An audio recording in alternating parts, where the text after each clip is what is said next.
untuk membacakan. Bismillahirrahmanirrahim. Keputusan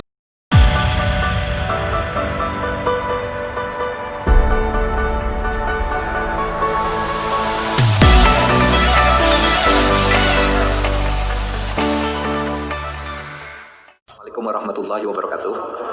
Terima kasih atas kehadirannya. Hari ini, saat ini, pemerintah Republik Indonesia akan mengumumkan tentang status FPI atau Front Pembela Islam sebagai organisasi. Untuk mengumumkan ini, pemerintah hadir 10 pejabat yang terkait dengan ini semua. Pertama, saya sebagai Menko Polhukam. Lalu di sebelah kanan saya ada Profesor Dr. Andes Haji Muhammad Tito Karnavian, Menteri Dalam Negeri. Mungkin lebih bagus Pak ketika sebut namanya, maskernya dibuka 3 detik. Biar kelihatan asli, jangan-jangan diwakili, kita tidak tahu juga. Profesor Tito Karnavian, oke, bisa dipasang lagi. Berikutnya di sebelah kiri saya hadir Bapak Kepala BIN, Bapak Budi Gunawan. Ya, Profesor Budi Gunawan. Kemudian ada Menkumham, Profesor Dr. Yasona Hamunangan Lauli. Oke. Kemudian Bapak Menkominfo, Joni Plate. Kemudian ada Bapak Jaksa Agung Republik Indonesia, Dr. ST Burhanuddin, Pak Burhanuddin. Kemudian ada Panglima TNI, Marskal TNI Hadi Cahyanto. Kemudian Bapak Kapolri, Jenderal Polisi Dr. Andes Idham Aziz MSI. Kemudian Kepala KSP, Jenderal Purnawirawan Dr. Haji Muldoko SIP. Kemudian ada Kepala BNPT, Badan Nasional Penanggulangan Terorisme, Bapak Komjen Polisi Dr. Andes Boy Rafli Amar. Kemudian ada Kepala PPATK, Dr. Dian Ediana Rai. Lalu di sini juga kita didampingi nanti oleh Pak Wamenkumham yang akan membacakan keputusan. Saya ingin menyampaikan hal-hal sebagai berikut. Bahwa FPI sejak tanggal 21 Juni tahun 2019. 20 Juni tahun 2019 secara de jure telah bubar sebagai ormas, tetapi sebagai organisasi FPI tetap melakukan aktivitas yang melanggar ketertiban dan keamanan dan bertentangan dengan hukum, seperti tindak kekerasan, sweeping atau razia secara sepihak, provokasi, dan sebagainya.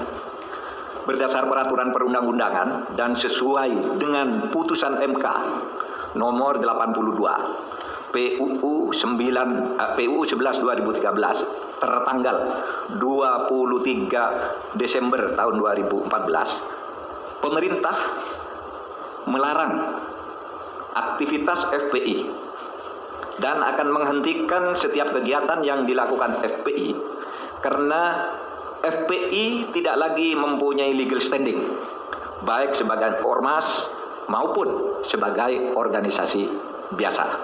Jadi dengan adanya larangan ini tidak punya legal standing ya, kepada aparat-aparat pemerintah pusat dan daerah. Kalau ada sebuah organisasi mengatasnamakan FPI, itu dianggap tidak ada dan harus ditolak karena legal standingnya tidak ada terhitung hari ini. 4. Pelanggaran kegiatan FPI ini dituangkan di dalam keputusan bersama 6 pejabat tertinggi di kementerian dan lembaga: Menteri Dalam Negeri, Menteri Hukum dan HAM, Menkominfo, Jaksa Agung, Kapolri, dan Kepala BNPT. Untuk itu dipersilakan kepada Bapak Wamenkumham, Wakil Menteri Hukum dan HAM, Profesor Umar Syarif Hiari, Profesor Edi Umar Syarif Hiari, untuk membacakan SKB ini selengkapnya.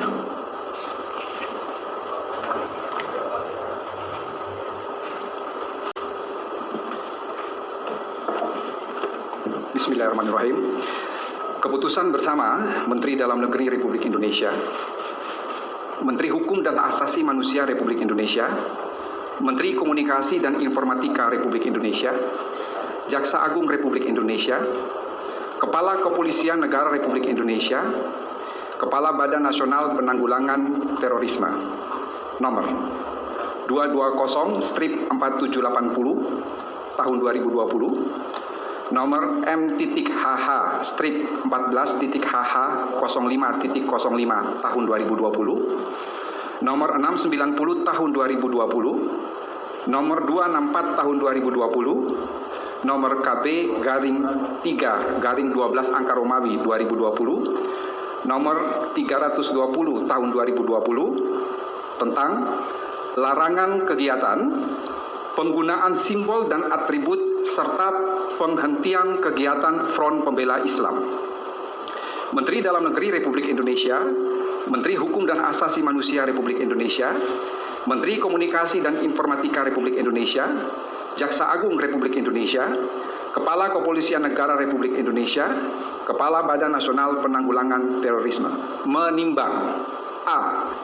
Bahwa untuk menjaga eksistensi ideologi dan konsensus dasar bernegara yaitu Pancasila, Undang-Undang Dasar Negara Republik Indonesia tahun 1945, keutuhan Negara Kesatuan Republik Indonesia dan Bhinneka Tunggal Ika, telah diterbitkan Undang-Undang Nomor 17 Tahun 2013 tentang Organisasi Kemasyarakatan, sebagaimana telah diubah dengan Undang-Undang Nomor 16 Tahun 2017 tentang penetapan peraturan pemerintah pengganti Undang-Undang Nomor 2 Tahun 2017 tentang perubahan atas Undang-Undang Nomor 17 Tahun 2013 tentang Organisasi Kemasyarakatan menjadi undang-undang.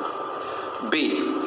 Bahwa isi anggaran dasar Front Pembela Islam bertentangan dengan pasal 2 Undang-Undang Nomor 17 Tahun 2013 tentang Organisasi Kemasyarakatan sebagaimana telah diubah dengan Undang-Undang Nomor 16 Tahun 2017 tentang penetapan peraturan pemerintah pengganti Undang-Undang Nomor 2 Tahun 2017 tentang perubahan atas Undang-Undang Nomor 17 Tahun 2013 tentang Organisasi Kemasyarakatan menjadi undang-undang. C. Bahwa keputusan Menteri Dalam Negeri nomor 01/00/010/D-3 angka Romawi .4 /6 angka Romawi /2014 tanggal 20 Juni 2014 tentang surat keterangan terdaftar atau SKT Front Pembela Islam sebagai organisasi kemasyarakatan berlaku sampai tanggal 20 Juni 2019 dan sampai saat ini Front Pembela Islam belum memenuhi persyaratan untuk memperpanjang SKT tersebut. Oleh sebab itu secara de jure terhitung mulai tanggal 21 Juni 2019 Front Pembela Islam dianggap bubar. D. Bahwa kegiatan organisasi kemasyarakatan tidak boleh bertentangan dengan pasal 5 huruf G, pasal 6 huruf F, pasal 21 huruf B dan D, pasal 59 ayat 3 huruf A, C, dan D, pasal 59 ayat 4 huruf C, dan pasal 82A Undang-Undang Nomor 17 Tahun 2013 tentang Organisasi Kemasyarakatan sebagaimana telah diubah dengan Undang-Undang Nomor 16 Tahun 2017 tentang penetapan peraturan pemerintah pengganti Undang-Undang Nomor 2 Tahun 2017 tentang perubahan atas Undang-Undang Nomor 17 Tahun 2013 tentang Organisasi Kemasyarakatan menjadi undang-undang. Bahwa pengurus dan atau anggota FPI maupun yang pernah bergabung dengan FPI berdasarkan data sebanyak 35 orang terlibat tindak pidana terorisme dan 29 orang diantaranya telah dijatuhi pidana. Di samping itu, sejumlah 206 orang terlibat berbagai tindak pidana umum lainnya dan 100 diantaranya telah dijatuhi pidana. F. Bahwa jika menurut penilaian atau dugaannya sendiri terjadi pelanggaran ketentuan hukum, maka pengurus dan atau anggota FPI kerap kali melakukan berbagai